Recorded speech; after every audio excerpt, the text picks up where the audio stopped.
بسم اللہ الرحمن الرحیم۔ ایک سوال یہ کیا جاتا ہے کہ مرد کے لیے کون سی انگوٹھی پہننا جائز ہے؟ اس کا جواب یہ ہے کہ مرد کے لیے صرف چاندی کی انگوٹھی پہننا جائز ہے، کسی اور دھات کی انگوٹھی پہننا مرد کے لیے جائز نہیں ہے۔ سونے کی انگوٹھی پہننا، لوہے کی انگوٹھی پہننا، پیتل کی انگوٹھی پہننا، چاندی کے سوا کسی اور دھات کی انگوٹھی پہننا مرد کے لیے جائز نہیں ہے۔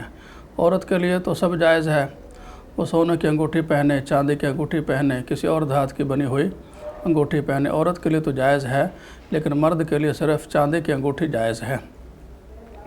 اور چاندی کی انگوٹھی بھی صرف جائز ہے 4.5 ماشے سے کم، 4.5 ماشے سے کم چاندی کا ہونا ضروری ہے۔ اور حدیث میں یہ آتا ہے کہ حضور اکرم صلی اللہ علیہ وسلم نے چاندی کی انگوٹھی پہننے کی اجازت دی ہے مرد کو، بشرطے کہ وہ 1 مثقال سے کم ہو، اور 1 مثقال 4.5 ماشے کا ہوتا ہے۔ تو اس کا مطلب یہ ہے کہ 4.5 ماشے سے کم اگر چاندی ہو تو انگوٹھی پہنی جا سکتی ہے، اور اگر پورے 4.5 ماشے ہو یا اس سے زیادہ ہو تو یہ انگوٹھی پہننا مرد کے لیے جائز نہیں ہے۔